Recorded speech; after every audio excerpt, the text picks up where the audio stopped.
नमस्ते दोस्तों। आज हम पढ़ेंगे chapter number first, class ninth, matter in our surrounding. यानी क्लास नाइन्थ का chapter number first, matter in our surrounding, यानी पदार्थ हमारे आसपास, यानी सारी जगह। तो सबसे पहली बात करते हैं कि मैटर होता क्या है। मैटर यानी हिंदी में इसको बोलते हैं पदार्थ।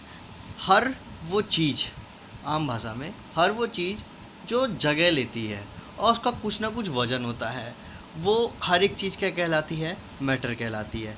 Everything, anything, everything which occupy space and have a mass is known as matter. हर वो चीज़ जो जगह लेती है, उसका वॉल्यूम होता है, मास होता है, और उसे क्या कहलाती है? वो मैटर कहलाती है, पदार्थ। लगभग हमारी दुनिया में सारी की सारी चीज़ मैटर होती है। जैसे कि हवा हो गया, हवा में भी कुछ ना कुछ वजन तो होता है और वो कहीं ना कहीं जगह तो लेती है। ज़मीन, पानी, ज़मीन हो गया, पानी हो गया, हवा हो गया, आप कोई भी चीज़ लेके देख लें, हम खुद मैटर, हम जगह भी तो ले रहे हैं, तो हर एक चीज़ क्या है? मैटर है। लेकिन अब क्या बात आती है, दुनिया में सारी की सारी चीज़ ही मैटर होती है, तो ऐसा नहीं है। मैं आपको बताता हूँ, energy is not a matter. Energy यानी ऊर्जा, ऊर्जा कोई मैटर नहीं है। जैसे लाइट एनर्जी, लाइट एनर्जी जो रोशनी आ रही है, उसका कुछ वजन नहीं होता है, उसको बस हम फील कर सकते हैं। बाकी होता ना, उसका वजन होता है, ना वो जगह लेती है। हम खाना खाते हैं, उससे हमें ऊर्जा यानी एनर्जी मिलती है, हम बस उसे फील कर सकते हैं, लेकिन उसका कोई वजन नहीं होता है। तो यानी मैटर एक अलग चीज़ है और एक एनर्जी एक अलग चीज़ है। एनर्जी जो कोई जगह नहीं लेती है, बस उसे महसूस फील किया जा सकता है, और मैटर जो जगह लेती है और उसका कुछ ना कुछ क्या होता है? वजन होता है। तो उसे हम क्या कहते हैं? मैटर बोलते हैं।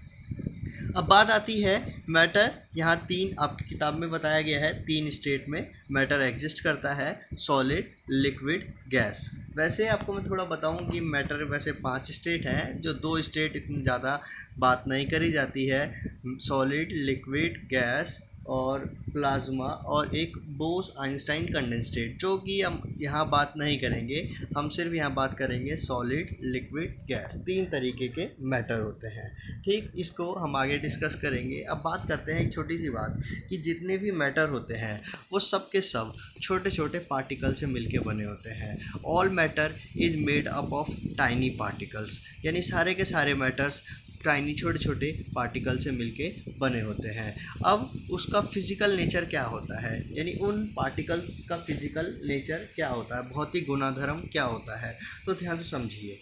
जितने भी पार्टिकल्स हैं वो सारे के सारे, सबसे पहला उनका गुण जो होता है, वो सारे के सारे कंटिन्यूसली मूविंग, यानी जो छोटे छोटे पार्टिकल्स होते हैं मैटर के अंदर, वो हमेशा चलते रहते हैं। जो चल नहीं पाते हैं वो अपनी जगह सिर्फ वाइब्रेट करते हैं, लेकिन कुछ तो ज़रूर करते हैं। तो ये सबसे पहला गुण है कि particles of matter are continuously moving, यानी वो हमेशा हमेशा क्या करते हैं? चलते रहते हैं। Particles of matter having space between them. Second वाला पार्ट, कि मैटर के जो पार्टिकल हैं उनके बीच में क्या होता है? स्पेस होता है। मैटर के पार्टिकल के बीच में स्पेस होता है। अब हम आगे पढ़ेंगे कि किसी किसी में स्पेस ज़्यादा होता है, किसी किसी में स्पेस कम होता है, किसी किसी में बहुत कम होता है। और तीसरा, कि जो पार्टिकल्स ऑफ मैटर है अट्रैक्ट ईच अदर, यानी जो मैटर के पार्टिकल हैं वो एक दूसरे को क्या करते हैं? अट्रैक्ट करते हैं। और किसी किसी में अट्रैक्शन फोर्स ज़्यादा होता है, किसी में कम, और किसी में नेग्लिजिबल, ना के बराबर। तो ये मोस्ट इम्पॉर्टेंट है, physical nature of particles. Paper में एक सवाल आता है, characteristics of particles of matter. ये 3 नंबर का सवाल होता है, जिसके अंदर आपको लिखना होता है particles of matter are continuously moving, particles of matter have space between them, particles of matter are attract each other. तो ये 3 चीज़ थी पार्टिकल्स ऑफ मैटर के बारे में। बाहर से हमें ऐसा, ये फिज़िकल नेचर है, यानी जो हम बाहर से देख के पता लगा सकते हैं। अब बात आती है स्टेट्स ऑफ मैटर, यानी मैटर कितने तरीके का होता है।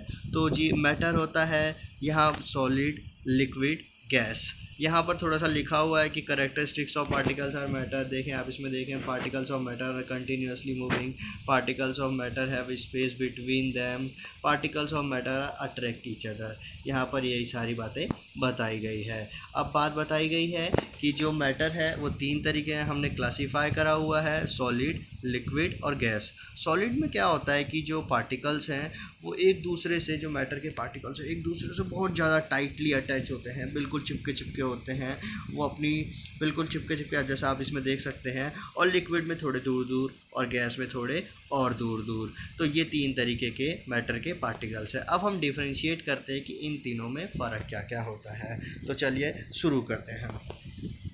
तो सबसे पहला जो सॉलिड है, सॉलिड मैं एक साथ ही तीनों को आपको डिस्टिंग्विश करके बताता हूँ। जो सॉलिड है उसका एकदम फिक्स शेप होता है, फिक्स शेप एकदम ठोस मजबूत होता है। और जो लिक्विड होता है उसका कोई फिक्स शेप नहीं होता है, और जो गैस होता है उसका भी कोई फिक्स शेप नहीं होता है। जो सॉलिड है वो रिजिड यानी ठोस और मजबूत होता है, लेकिन लिक्विड और गैस में ऐसा नहीं होता है। तीसरी चीज़ कि जो सॉलिड है वो इनकम्प्रेसिबल होता है। इनकम्प्रेसिबल का मतलब कि आप उसे दबा नहीं सकते, दबा के या आप ज़्यादा दबाएंगे तो बात अलग है, लेकिन एक लिमिट तक आप उसे दबाओगे तो उसके ऊपर कोई फ़र्क नहीं पड़ेगा। यहाँ तक कि लिक्विड भी इनकम्प्रेसिबल ही होता है, यानी लिक्विड को भी दबाया नहीं जा सकता है। आप कभी देखना हो पिचकारी में आप पानी भरते हो तो आगे का नोज़ल अगर आप बंद कर दो तब दबाने की कोशिश करो तो नहीं दबता है, यानी पानी भी नहीं दबता है, लिक्विड भी नहीं दबता है। लेकिन गैस हाईली कंप्रेसिबल होता है, गैस को हम बहुत ज़्यादा दबा सकते हैं। तो सॉलिड को इनकम्प्रेसिबल नहीं दबाया जा सकता, लिक्विड को भी नहीं दबाया जा सकता और गैस को भी नहीं दबाया जा सकता है। फिर इसके बाद आता है कि जैसे आप पार्टिकल्स देख सकते हैं, इसमें सॉलिड के पार्टिकल्स एकदम चिपके चिपके होते हैं। हमने पहला गुण पढ़ा था ना कि पार्टिकल्स जो हैं उनके बीच में हमने एक गुण पढ़ा था कि particles having space between them. देखें सॉलिड के बीच में बिल्कुल स्पेस नहीं है, लिक्विड के बीच में थोड़ा थोड़ा स्पेस है और गैस के बीच में बहुत ज़्यादा स्पेस है। दूसरा कि कंटिन्यूसली मूविंग वाला जो हमने पढ़ा था, तो देखें सॉलिड के अंदर बिल्कुल चिपके चिपके हैं तो ये एक दूसरे में मूव तो नहीं कर सकते हैं, लेकिन बस ये अपनी जगह थोड़ी थोड़ी देर थोड़ा थोड़ा वाइब्रेट करते हैं। ये अपनी जगह क्या करते हैं, थोड़ा थोड़ा वाइब्रेट करते हैं। और लिक्विड में ये थोड़ा सा ज़्यादा मूव कर सकते हैं क्योंकि इनके बीच में जगह होती है। और गैस तो सदाबहार होती है, ये बिल्कुल इधर उधर घूमते ही रहते हैं।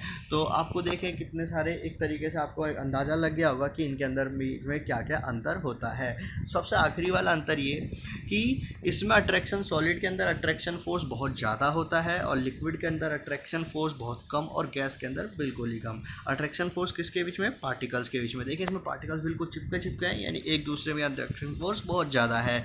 लिक्विड में अट्रैक्शन फोर्स कम है और गैस में अट्रैक्शन फोर्स और भी कम है। तो चलिए हमने क्या क्या देखा कि मैटर्स के जो हैं वो पार्टिकल से मिलके बने होते हैं। पार्टिकल्स के अंदर तीन पार्ट होती है, एक तो उनके बीच में स्पेस होता है, एक वो हमेशा क्या होता है मूविंग, पर्टिकुलरली मूविंग करते रहते हैं, और तीसरा कि उनके बीच में फोर्स ऑफ अट्रैक्शन होता है पार्टिकल्स के बीच में। हमने तीन पार्ट में क्लासीफाई करा, सॉलिड, लिक्विड, गैस। सॉलिड जो ठोस, लिक्विड जो उसका कोई फिक्स शेप तो नहीं होता और गैस का भी कोई फिक्स शेप नहीं होता है। अब बात आती है, कुछ सवाल है, जैसे कि बोला जाता है कि आपने चीनी या नमक देखा है, उसको जिस भी जार में डाल दो वो उसी का शेप ले लेते हैं। तो चीनी या नमक सॉलिड कैसे हो गया।